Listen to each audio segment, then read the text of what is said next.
பாரு. நிச்சயமா மேடம், பட்டாச்சு, புரிஞ்சிருச்சு. இனி நிச்சயமா கேர்ஃபுல்லா இருப்பேன். குட்.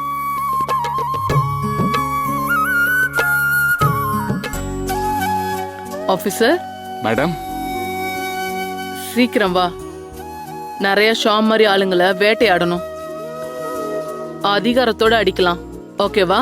Sure madam. சரி வாங்க சாப்பிட்டு போலாம். இல்ல பரவாயில்ல, நான் இன்னொரு நாள் கண்டிப்பா வரேன். நான் கிளம்புறேம்மா. வரேன், போயிட்டு வரேன். பாய். அனுப்பிட்டு வரேம்மா.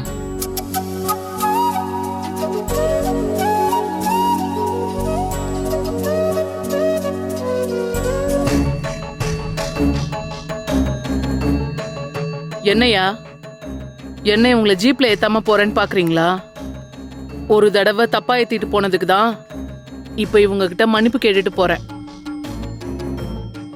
போங்க, போய் வேலையை பாருங்க. வரேன் கிரிஜா, வரேன் பாஸ்கர், வரேன் நித்யா. பாய்.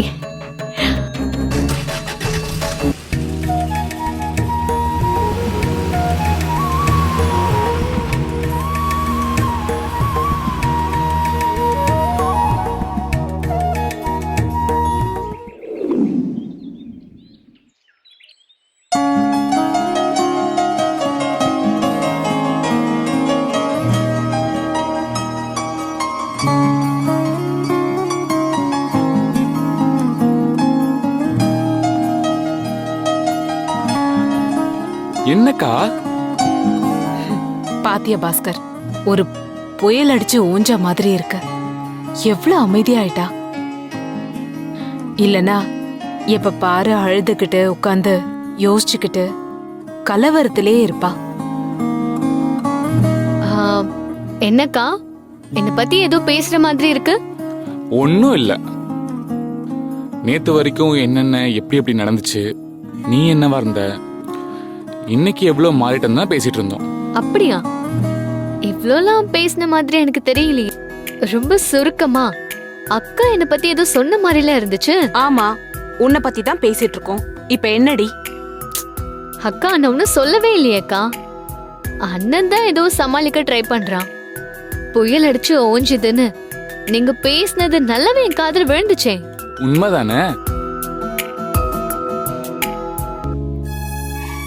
நீ ஜெயில இருந்தப்போ கூட சந்தோஷமா இருந்திருப்பியே. ஆனா நான் தான் ஒரு மாதிரி ஆயிட்டேன். ஒவ்வொரு நாளும் ஏதாவது சரியாயிடும்னு எதிர்பார்த்தேன். ஆனா புதுசு புதுசா ஒவ்வொரு பிரச்சனையும் முளைச்சுக்கிட்டே இருக்கும். கிரிஜா அக்காவும் கௌரி அக்கா மட்டும் இல்லனா. போதும் போதும், கொஞ்சம் நிப்பாட்றியா? முடிஞ்சதுக்கு அப்புறமும் ஒரு விஷயத்த பத்தியே பேசிட்டு இருக்கிறது அந்த விஷயத்துல இருந்து இன்னமும் முழுசா வெளியில வரலங்கறத தான் காட்டும். நான் தான் ஆரம்பிச்சேன், சாரி. அதுவும் சரிதான்க்கா.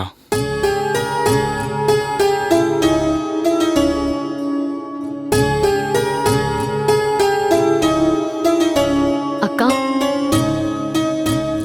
என்னக்கா திடீர்னு அமைதியாயிட்ட? அமைதி இல்ல, யோசனை. இல்ல கற்பனைன்னு வச்சுக்கோயேன். கற்பனையா? ஆமாண்டி, அந்த இன்ஸ்பெக்டர் பாஸ்கரை எப்படி கூப்பிட்டான்னு ஞாபகம் இருக்குல்ல?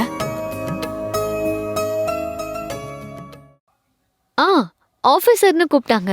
திடீர்னு அந்த கற்பனைக்கு மனசு போயிடுச்சு. அதே என்னக்கா கற்பனை, அதான உண்மை. எல்லாம் சரியா நடந்தா இன்னும் கூடிய சீக்கிரத்துல அண்ணா ஆபீசர் ஆகதானே போறான்.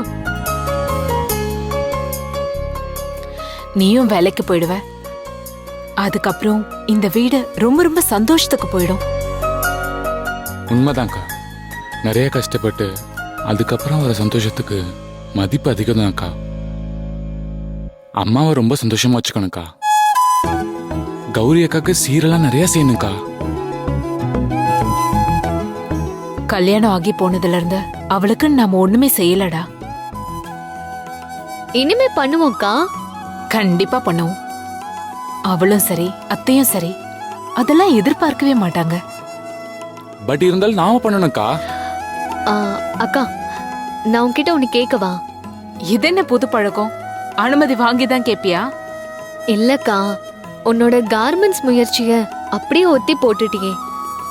இப்பதான் சூழ்நிலை எல்லாமே சாதகமா இருக்குல்ல, நீ அதை மறுபடியும் ட்ரை பண்ண கூடாது? ஏற்கனவே நான் சொன்னதுதான், கண்டிப்பா அது நடக்கும்.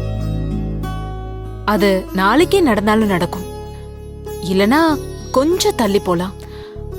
ஆனா கார்மெண்ட்ஸ் கன்ஃபார்ம்.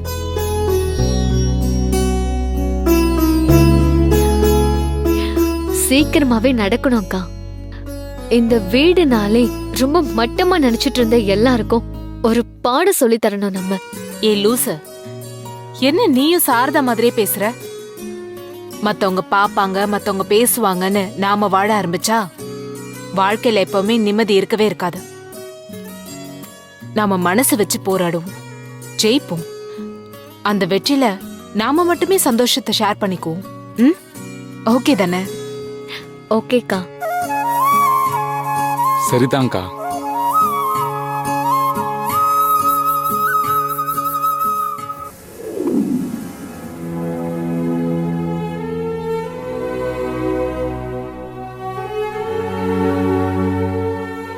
தமர, என்னாச்சு?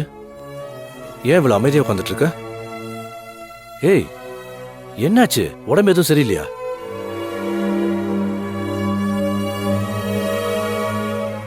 ஏய், என்ன?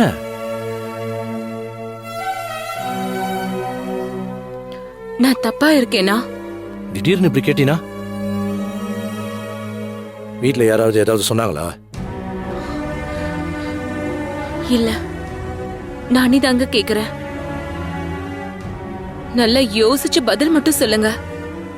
நான் சராசரி பொண்ணுங்க மாதிரி இல்லாம ரொம்ப தப்பா, இந்த வீட்டுக்கு பொருத்தம் இல்லாம, குறிப்பா சொல்லணும்னா உங்க புத்திய கெட்ட வழிக்கு மாத்திரவளா இருக்கேனா? அப்படிலாம் இல்லையம்மா. சமமான மரியாதை கிடைக்கலன்னு அப்பப்ப கோவப்படுவ. அது மத்தவங்களுக்கு தப்பா தெரியும். ஆனா என்ன பொறுத்த வரைக்கும் அது ஒண்ணும் தப்பா தெரியலையே. உங்களுக்கு நானும், எனக்கு நீங்களும் அப்படிதாங்க தெரியும். வேற யாருக்கு தெரியணும்? நமக்கே நம்மளோட உண்மை தன்மை புரியணுங்க. புரியல தாமரை. நம்ம செஞ்சிட்டு இருக்கிறது எல்லாமே தப்புங்க. ஊர்ல எல்லாரும் மெச்சிக்கிற பெரிய குடும்பம்.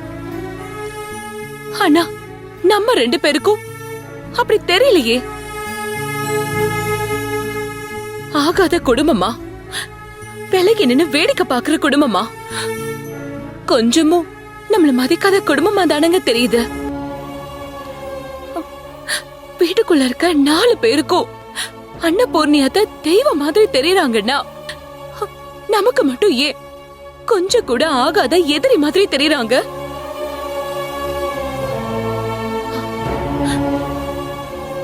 யோசிச்சிங்களா? கௌரி என்ன செஞ்சாலும் பிடிக்கும், செந்தில் என்ன செஞ்சாலும் பிடிக்கும்.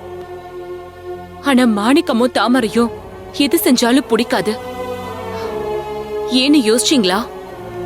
நான் யோசிச்சேங்க. நிதானமா உட்கார்ந்து யோசிச்சேன். நம்ம மேலதான் தப்பு, நம்ம மேல கூட இல்ல. உங்களை தப்பான வழிக்கு மாத்தி கூட்டிட்டு போற கெட்ட புத்தி என்கிட்ட தாங்க இருக்கு.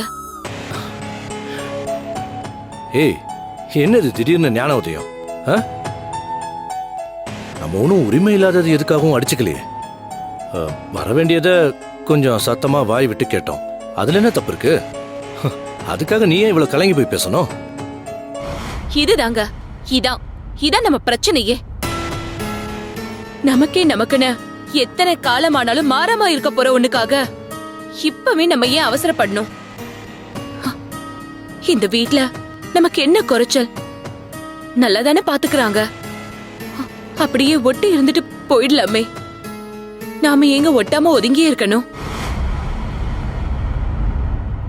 ஹேய், தயவு செஞ்சு இப்படி விளையாட்டு புள்ள மாதிரி பேசாத. என்ன? எனக்கு சிரிப்பா வருது. உண்மைதாங்க. நான் இப்படி பேசுறத பார்த்தா உங்களுக்கு மட்டும் இல்ல, கேக்குற எல்லாத்துக்குமே சிரிப்பா தான் வரும். ஆனா நீங்க சிரிக்கணும்ன்றதுக்காக சத்தியமா நான் இத பேசல. ஏய், உண்மையாவே சீரியஸா தான் பேசுறியா? ஆமாங்க. நீங்களும் யோசிங்க. ஏன் புருஷனா வீரபத்ரன் மருமகனா இருக்கிறத விட அன்னபூர்ணி அம்மாவோட மூத்த மகனா நடக்க முயற்சி செய்யுங்க. தானா வந்து சேர வேண்டிய அங்கீகாரத்தை எதுக்காக அடுத்தவங்க மனசை புண்படுத்தி சண்டை போட்டு கேட்டு வாங்கணும்? அவங்களுக்கு பிடிச்ச மாதிரி அவங்க வழியிலேயே போய் அனுசரணையா நடக்க ஆரம்பிச்சா எல்லாமே நமக்கு சரியான நேரத்துக்கு வந்து சேருங்க. இந்த திரைப்படத்தை முழுமையாக கண்டு மகிழ உடனே டவுன்லோட் செய்யுங்கள் Raj digital TV OTT app. வருடத்திற்கு வெறும் 299 ரூபாய் மட்டும்.